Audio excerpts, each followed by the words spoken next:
Undisputed. Welcome to Undisputed. We're live from Los Angeles. I'm Joy Taylor, here with Skip Bayless and Shannon Sharp. Good morning, guys. Good morning.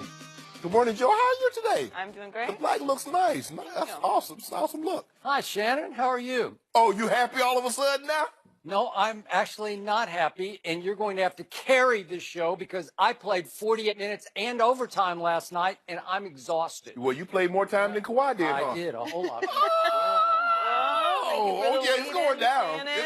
Let's get it started with last night's huge win by the Spurs. They beat the Rockets in overtime to take a 3-2 series lead. Kawhi Leonard injured his left ankle in the third quarter and missed all of overtime. But Danny Green hit 2 big shots in the final minute, and 39-year-old Manu Ginobili had 12 points and blocked James Harden's potential game-tying 3 in the final second.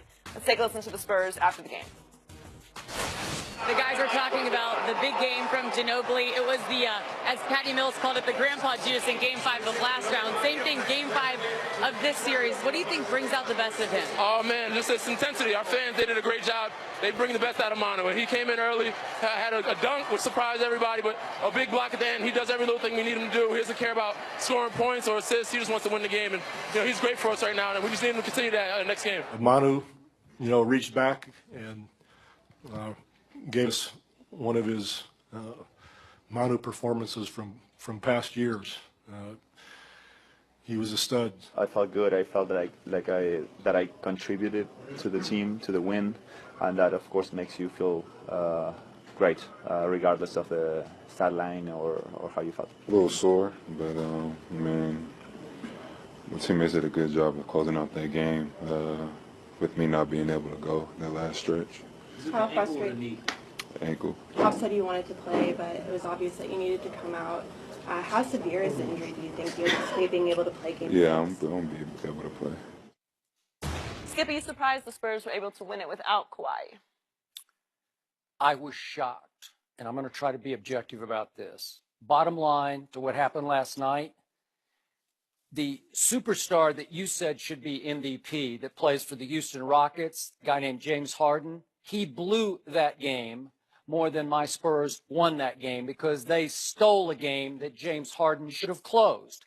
But the Spurs are a mentally tough basketball team led by a 39-year-old Manu Ginobili and a 5'11" Patty Mills.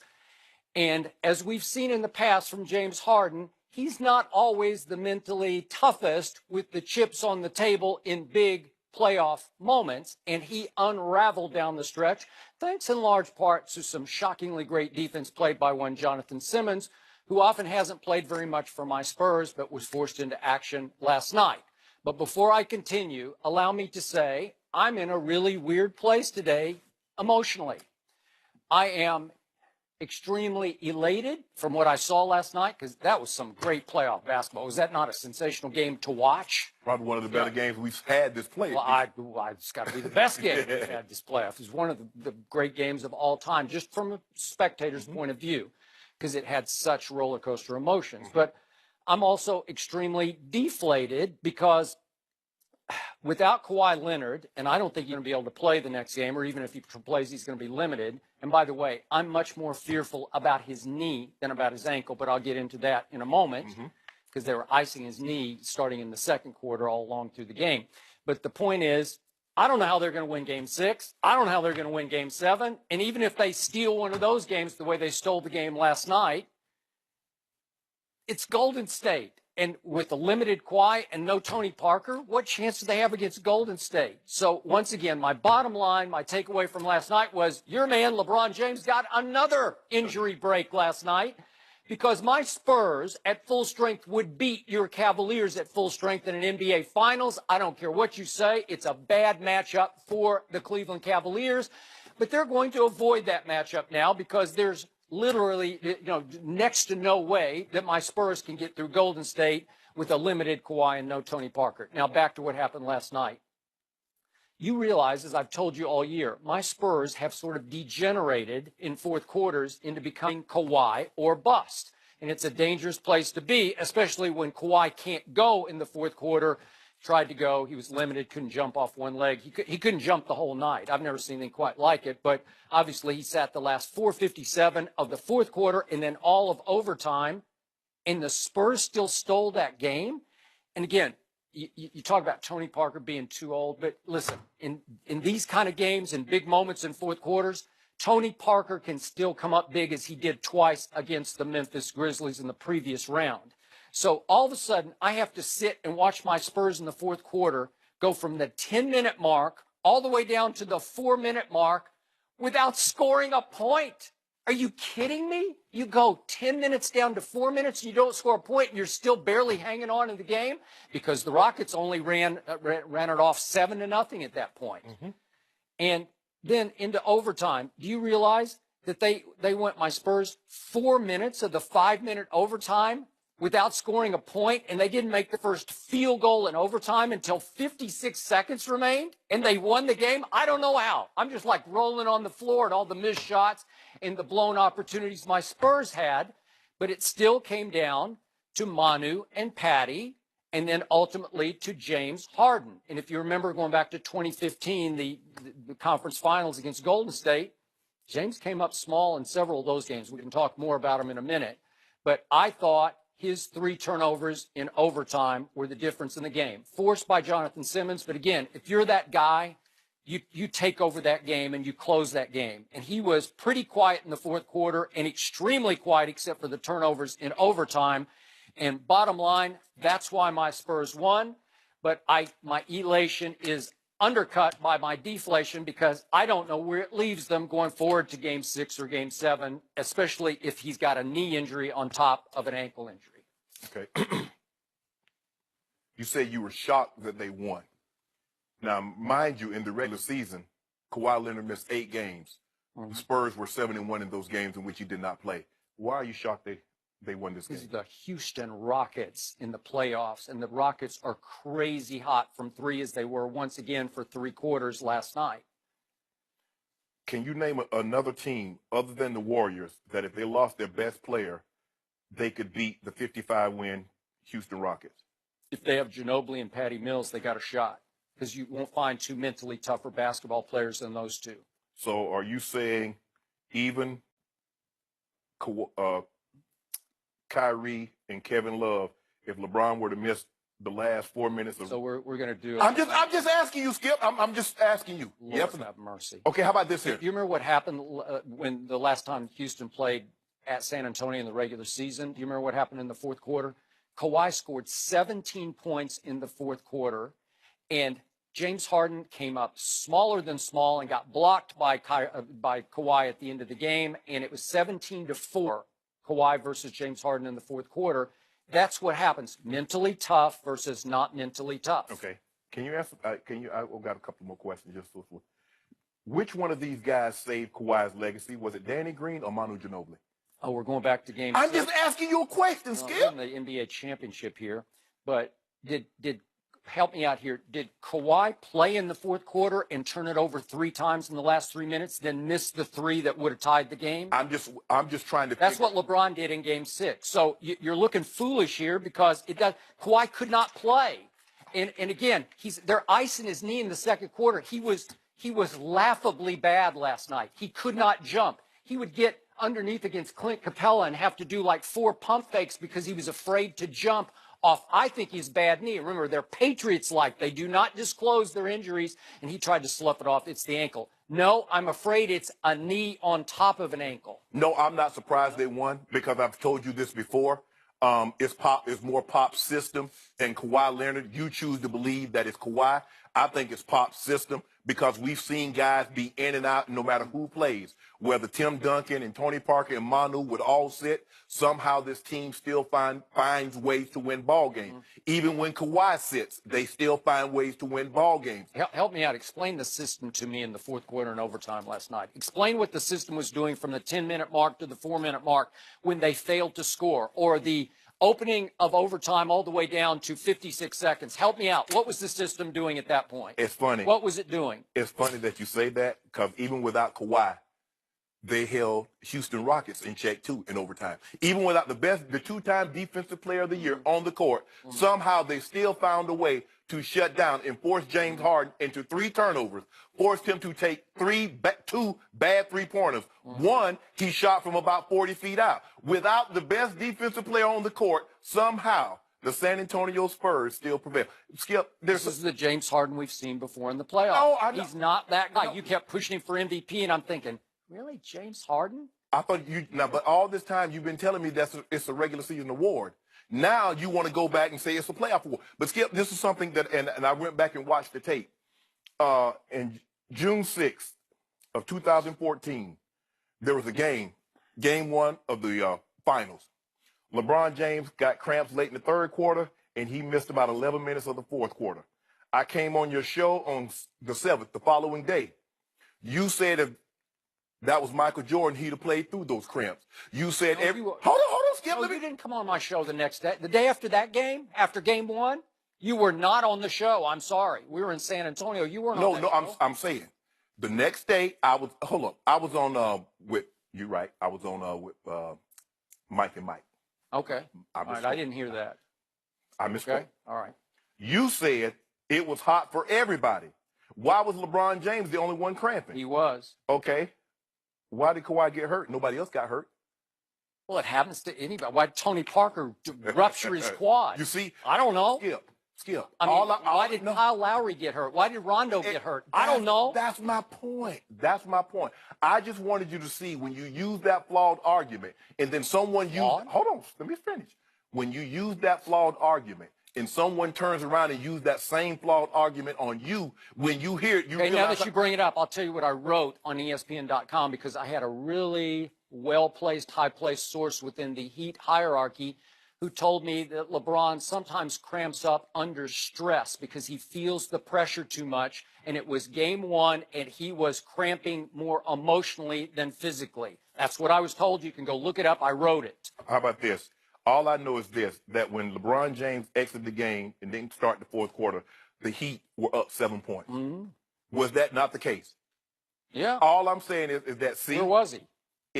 If this happens with LeBron, so you make all these excuses, you want to minimize. The Spurs played a good game. The Spurs are they're a finely tuned machine, and what they do is that when one piece leaves, they still find a way. Look at the Patriots. Tom Brady misses 4 games, they go 3-1. He misses half of all but 1 game of the 2008 season, they go 11-5. When you have a great system, the other players pick it up. You want to say Kawhi Leonard is in the same breath as LeBron. He's not. He's better than LeBron, and I'm not just saying that. Pop said it. Reggie Miller said it. Shaq said it. What do you expect Pop to say?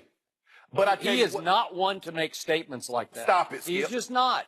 Skip, sorry. You and I both know. You saw the game last night. And I'm not trying to diminish because I do think Kawhi Leonard is a heck of a ball player.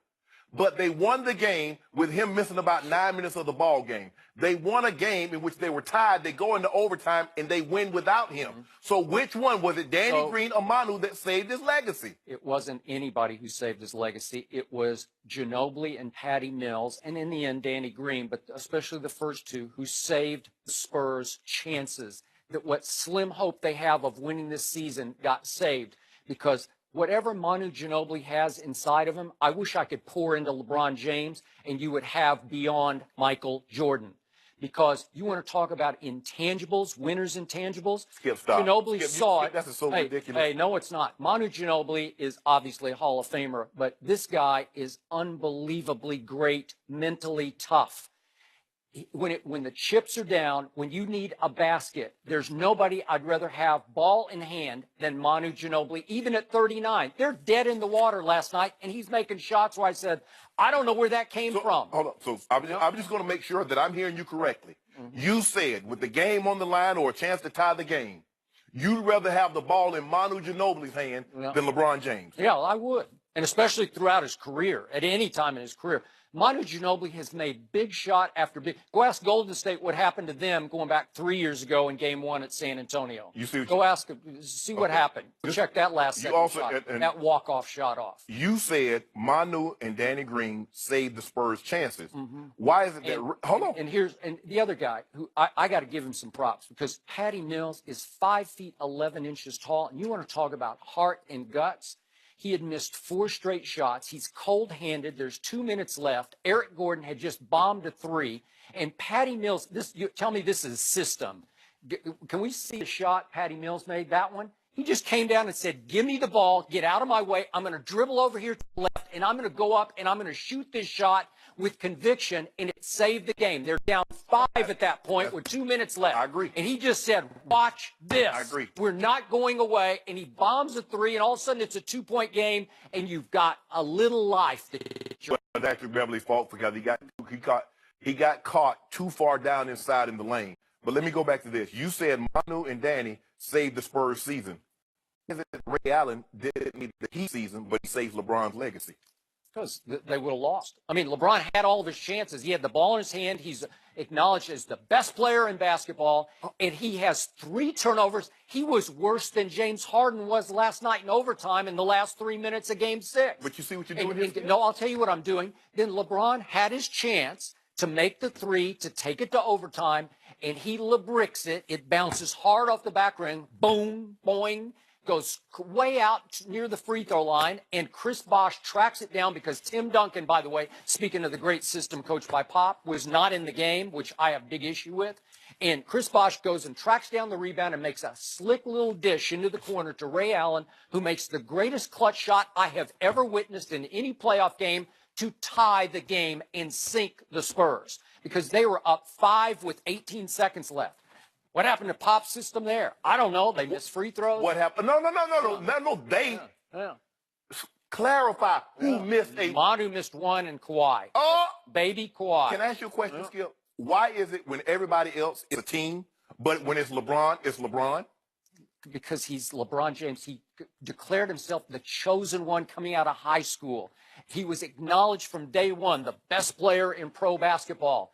And in that case, if Ray doesn't make that shot, he's going to sink to what was it at that point? Because he's 3 and 4 in the finals. He's going to be what, 1 and 4 in the finals, right? Because he had just the 1, and he would be 1 and 6 in the finals now without Draymond and Ray Allen. But you said at that time LeBron James was the best player in the NBA. Now Kawhi Leonard, you say, is the best player in the NBA. So why is it a team for the best player Kawhi, but it's still individual when it's the best player LeBron? I told you they stole the game. It's because James Harden, what was my first statement? They didn't win the game. James Harden blew the game. Are you kidding me? The guy you pushed all year for most valuable player coughed up this game? It's unbelievable. And I love Jonathan Simmons, but he's not good enough to do to James Harden what he did to him in overtime. He picked his pocket 3 times in overtime. You can't win like that. But the That's outrageously bad. But Skip, the stats bear this out. They say the Spurs are a better defensive team when Kawhi is off the court. Okay, but that's a 3-point shooting stat where they're giving read Kevin Pelton's piece on ESPN.com. He just rips that to shreds. It's a bogus stat because the other team's just making more 3s on other defenders. But you see what you do. But see, here's the thing, though, Skip, is that when it's a stat that you don't like, it's bogus, and you ought to read up. But when it supports, that's not how I'm going to do it. Here's the late and close stats for this past regular season. Kawhi Leonard, a plus 69, led the NBA in that. Guess where James Harden was? He was tied for 389th. These are late and close, 2-minute situations. Last 2 minutes, he was a minus 24. Kawhi was a plus 69. So you take plus 69 off the floor in a crucial turning point playoff game, and you leave James Harden on the floor, and guess what happens? James Harden spits it up. Wow. I mean, that's pretty predictable to me. But think about it, Skip. You just said Kawhi is plus 69. He wasn't on the court, and they still won. Well, I told you they stole it because Ginobili just sucked it up and gutted it out and made 3 or 4 plays that he shouldn't be able to make at 39. And Patty Mills made that shot, and then my man Danny Green made a huge 3 and a huge and 1 at the end of the game. And then my man Danny Green nearly killed me.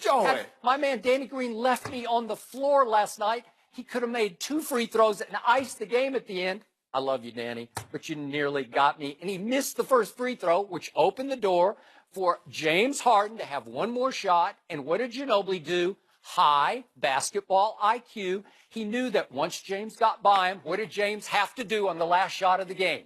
They're down 3. He has no choice. He has to stop at the 3-point line. So Ginobili's, let's see. Oh, so I could block this from behind because you can't block him from in front, or you know what? They're going to put him on the free throw line. Right. Okay. So he just waits. James goes up. He knows exactly where his release point is, and he goes over the top from behind. All ball in the game. Do I think James Harden would have made that shot? I do not. It wouldn't have bothered me if James had gone ahead and cleanly launched the You know shot. what? I don't want to run that risk. So I'm glad that they Manu blocked it, because Skip, I'm not glad, but I'm just saying, with a guy like James Harden, he can miss 10 shots, and then you get him a chance for the game winner, he might pull up. But Skip, what I can't I would have been scared of Eric Gordon. And by the way, Eric Gordon got the block and shot it and made it from like 40 feet. He did. But it was after the buzzer. I'm just trying to figure out this. That Patty Mills was unconscious. He has guts and guile. And He wasn't unconscious. He just made one shot. No, I'm just, okay. But I mean, he has guts and guile. I mean, if you could put that in LeBron James, you'd have the best player of all the time. You would. Manu is sums up. Clutch. I've said this for years. This is, I'm not doing 20/20 hindsight. If you go back to the old show, I repeatedly said that Manu Ginobili is the guy I want taking my last shot. No, I've heard you say and it. the last guy I want taking my last shot is LeBron James. I mean, I heard you say it. I think I thought you were crazy then. I think you're even more crazy now. And Danny, why is it that they're doing their jobs and they're playing, but Chris Bosh getting a rebound? No, I mean, he wasn't supposed to do that. Ray Allen making the shot? No, he wasn't supposed to do that. I just can't wrap my mind around how the best player for the Spurs, when everything goes well, is always the Spurs. But when it goes wrong, what's wrong with the Spurs? He didn't say it was the Spurs. Okay, He said it was James Harden. It was James Harden. And furthermore, I just told you, I don't think I got a shot going forward. It's like you didn't have a shot to beat Golden State regardless. Hey, did your grandfather ever tell you what a Pyrrhic victory is? Do you know the Pyrrhic victory, where the victory is so devastating to you that it's tantamount to losing because you've lost? It's Pyrrhic, Pyrrhic. So it means that you won and you lost all at the same time. They lost Kawhi Leonard and they don't have Tony Parker. It's too much. I don't know how they're going to win Game 6 or 7. Well, Leonard said he will be playing against Golden State in Game 6 on Thursday in Houston, but we'll see how it turns out over the next couple of weeks. Coming up, the Colts will unveil a Peyton Manning statue in October, but does Peyton still have hard feelings towards his former team? Skip and Shannon debate that next. No mercy, no mercy.